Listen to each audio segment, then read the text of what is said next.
नमस्कार, मैं संजय कुमार पटेल स्वागत करता हूं आप सभी का एक बार फिर से अपने इस YouTube चैनल पर। तो आज की इस वीडियो में हम ये समझेंगे कि भाई स्विंग ट्रेडिंग आखिर हम किस में करें। आपने सुना होगा कि लार्ज कैप में बड़ी बड़ी कंपनियां रहती हैं, उसमें करना चाहिए, या फिर मिड कैप या फिर स्मॉल कैप। स्मॉल कैप के बारे में लोग अक्सर ये सुनते हैं कि जो स्मॉल कैप की कंपनियाँ होती हैं उसमें ग्रोथ के चांसेस बहुत ज़्यादा रहते हैं, वो बहुत तेज़ी से रिटर्न देती है। तो क्या हमें स्मॉल कैप में पैसा डालना चाहिए या फिर लार्ज कैप में पैसा डालना चाहिए? आपने लार्ज कैप में ये सुना होगा कि वो कंपनियां ऑलरेडी काफ़ी बड़ी हो गई हैं, तो उसमें बहुत ज़्यादा अप एंड डाउन नहीं आते, उसमें बहुत ज़्यादा स्विंग नहीं होते।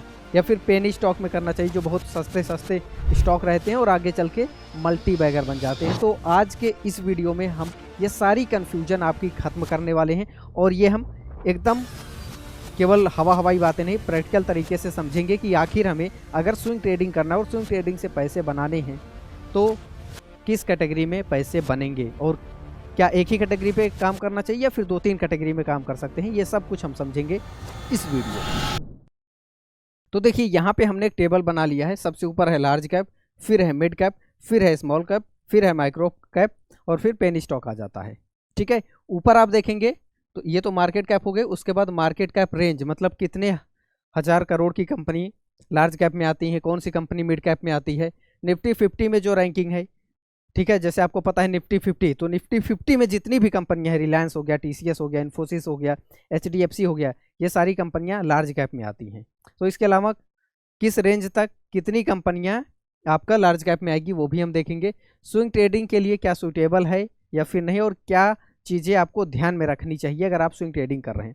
तो सबसे पहले हम इसको तो अभी वाइड कर दिए थे, बट आपके सामने इसको हम इरेज करते हैं। तो यहाँ पे आप देख पा रहे होंगे मार्केट कैप रेंज कितना रहता है, 50,000 प्लस रहता है। यहाँ पे डॉट लग गया है, थोड़ा सा ये बनाने में सीट में प्रॉब्लम हुई, उसको इग्नोर करिएगा।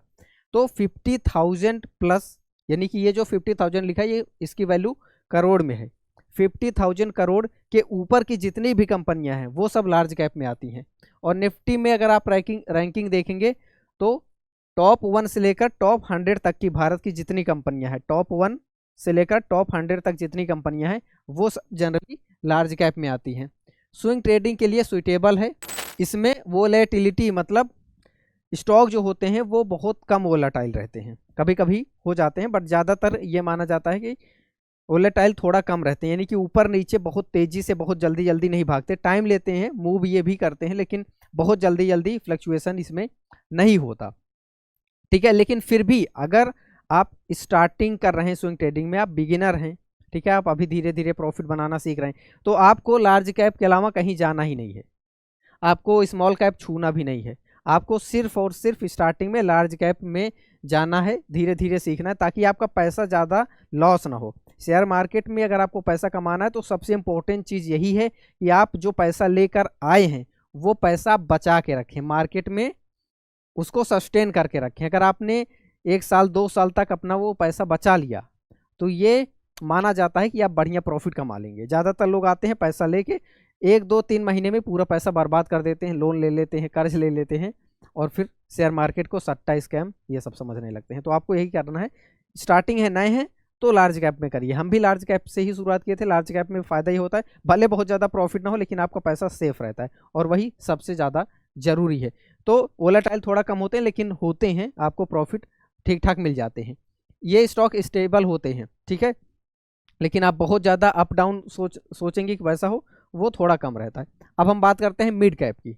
तो मिड कैप का जो रेंज रहता है 10,000 से 50,000 करोड़ की जो कंपनियां हैं वो मिड कैप में आती हैं। निफ्टी में आप रैंकिंग देखेंगे तो टॉप 1 से 100 तक लार्ज कैप होती हैं और 101 से लेकर 250 तक की जितनी कंपनियां हैं भारत के स्टॉक मार्केट में वो सब मिड कैप रेंज में आ जाती हैं। और मिड कैप सबसे बढ़िया है किस चीज़ के लिए? स्विंग ट्रेडिंग के लिए, क्योंकि लार्ज कैप क्या आपको पता है थोड़ा स्टेबल होती हैं, स्मॉल कैप बहुत ज़्यादा वोलेटाइल होती हैं, लेकिन जब जो छोटी कंपनियां हैं वो अचानक से कई बार बंद भी हो जाती हैं तो उसमें रिस्क बहुत ज़्यादा रहता है। और जो लार्ज कैप हैं उसमें मूवमेंट कम रहता है, लेकिन जो मिड कैप हैं वो दोनों का कॉम्बिनेशन है, यानी कि इसमें मार्केट भी वोलेटाइल रहता है, कंपनियों के जो स्टॉक रहते हैं वो वोलेटाइल रहते हैं, तो आपके लिए बेनिफिशियल हो जाता है कि आप इसमें अगर जब मार्केट नीचे है, सपोर्ट पे है, तब आप स्टॉक बाई करते हैं और ऊपर रेजिस्टेंस पे जब जाता है जब आपका टारगेट पूरा हो जाता है तो आप इसमें बेच सकते हैं। तो सबसे ज़्यादा बेनिफिट और सबसे सही मिड कैप रहता है। ठीक है, धीरे धीरे प्रैक्टिस करना है, लेकिन स्टार्टिंग आपको लार्ज कैप से करना है, फिर मिड कैप में जाना है। ट्रेंड फॉलोइंग स्ट्रेटजी यहाँ काम करती हैं, मतलब कि आप ट्रेंड को फॉलो करिए और इसमें लिक्विडिटी भी रहती है। लिक्विडिटी कहने का मतलब कि अगर आपने स्टॉक बाय कर लिया और आप बेचना चाहते हैं तो आपका स्टॉक बिक भी अच्छे से जाएगा। जैसे जो पेनी स्टॉक वगैरह होते हैं उसमें आपने खरीद लिया तो उसमें उतनी लिक्विडिटी नहीं रहती है। ठीक है, तो सबसे बेहतर आपका मिड कैप आ जाता है। और आप इसमें देखिए कि मार्केट आप ट्रेंड में है, डाउन ट्रेंड में है, किस तरीके से, उस प्रकार से आप इसमें ट्रेडिंग करिए। अब आ जाते हैं तीसरी कैटेगरी, स्मॉल कैप। तो स्मॉल कैप में जो कंपनियां आती हैं 500 करोड़ से लेकर 10,000। ठीक है, मिड कैप में आपने देखा 10,000 से 50,000, तो इसमें 500 करोड़ से लेकर 10,000 करोड़ के बीच की जो कंपनियां होती हैं वो आपकी आती हैं स्मॉल कैप में। और निफ्टी की रैंकिंग देखेंगे तो 251 से लेकर 500 तक जो कंपनियां हैं वो स्मॉल कैप में आती हैं। तो बहुत सारे लोग इसमें भी ट्रेडिंग करते हैं और इसमें बहुत पैसा बनता है। रिस्की भी है।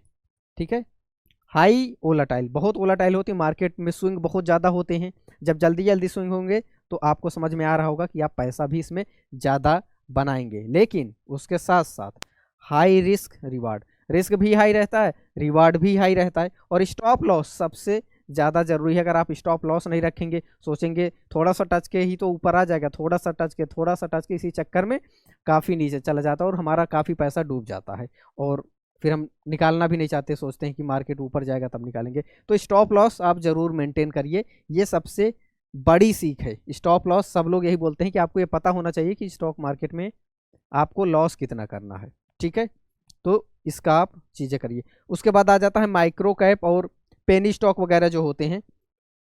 ठीक है, तो इसमें आपको नहीं काम करना है। इसके लिए तो मैं आपको ज़्यादा कोई सजेशन नहीं दूंगा, क्योंकि इसमें क्या होता है, पंप एंड डंप स्कीम का रिस्क रहता है। पंप एंड डंप का क्या होता है, कुछ मार्केट में ऐसे बहुत, हम सब तो रिटेल ट्रेडर हैं, मार्केट में ऐसे बड़े बड़े ट्रेडर बैठे रहते हैं जो पैसा लगा के किसी भी स्टॉक को उठा देते हैं। और जब स्टॉक उठता है तो आपको पता है कि लोग क्या करते हैं, सोचते हैं कि ये स्टॉक भाग रहा है, चलो इसमें पैसा लगाते हैं, हम पैसा मल्टीप्लाई हो जाएगा, हमारा काफ़ी ज़्यादा बढ़ जाएगा। उसके बाद उसको पंप कर देते हैं और फिर अचानक से वो सब खत्म हो जाता है, डाउन हो जाता है, सेलिंग स्टार्ट कर देते हैं और अचानक से स्टॉक का प्राइस नीचे आ जाता है, तो आपका पैसा पूरा खत्म हो जाता है।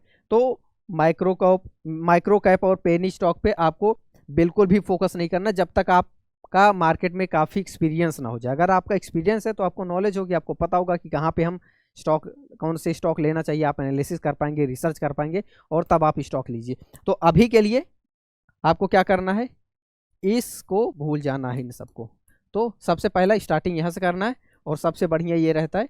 और धीरे धीरे जब आप थोड़ा एक्सपीरियंस हो जाइए तो स्मॉल कैप में भी जाइए, क्योंकि इसमें बड़े मूव्स मिलते हैं, वोलेटाइल रहता है, लिक्विडिटी भी आपको ठीक ठाक मिल जाती है और स्मॉल कैप से काफ़ी ज़्यादा पैसा बनता है। तो अगर हम इसको समअप करना चाहें, इस वीडियो का क्या निष्कर्ष निकला, स्विंग ट्रेडिंग करने के लिए हमें लार्ज कैप में जाना चाहिए, मिड कैप में जाना चाहिए या स्मॉल कैप में जाना चाहिए। तो अगर आप नए हैं, अभी आप शुरुआत कर रहे हैं, तो आपको सिर्फ और सिर्फ लार्ज कैप पे फोकस करना है, उसके अलावा कहीं नहीं जाना है। इसमें भी पैसे बनेंगे, बहुत ज़्यादा नहीं बनेंगे, लेकिन हाँ यह है कि आपका पैसा सेफ रहेगा और वही सबसे ज़्यादा ज़रूरी है।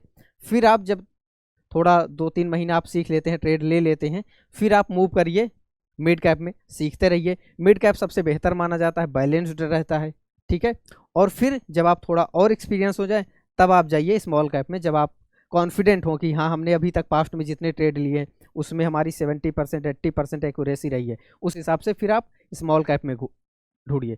अब इन सब की लिस्ट कैसे मिलेगी, बहुत ही सिंपल है। आप गूगल पर जाइए, वहाँ पे आप सर्च करिए निफ्टी 100 कंपनियाँ, निफ्टी 200, 250, निफ्टी 500, सारी लिस्ट आपको मिल जाएगी। वहाँ पे एक एक कंपनियाँ रहेंगी, उन सब का आप मार्केट कैप देखिए, उसके हिसाब से अपनी लिस्ट बनाइए। हो सकता है इसमें थोड़ा बहुत चीज़ें चेंजेस रहें, बट समझाने का जो उद्देश्य था, मुझे उम्मीद है कि आप समझ गए होंगे। आपने वीडियो यहाँ तक देखा तो इसलिए मैं आपको एक प्रो टिप देना चाहता हूँ, जो कि मेरा मानना है, जिससे आपको काफ़ी ज़्यादा हेल्प होगी, आप सही स्टॉक पे काम कर पाएंगे, प्रॉफिट होने के चांसेस ज़्यादा रहेंगे और लॉस आपका थोड़ा कम होगा। सबसे पहला आपको ये देखना है कि प्रमोटर्स होल्डिंग, ऐसी कंपनियां पकड़िए जिसमें प्रमोटर्स होल्डिंग 50% है, मिनिमम 50% है, उससे ज़्यादा है तो और बढ़िया, 60%, 70%।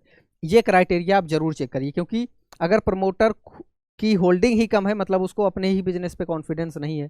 ठीक है, वैसे ये सब चीज़ें देखी जाती हैं इन्वेस्टिंग वगैरह के लिए, ट्रेडिंग में उतना बहुत ज़्यादा नहीं फोकस किया जाता, लेकिन फिर भी अगर आप इन सब पे ध्यान देते हैं तो थोड़ा सा बेहतर रहेगा। प्रॉफिट आप देखिए ईयर ऑन ईयर बढ़ रहा है कि नहीं बढ़ रहा है।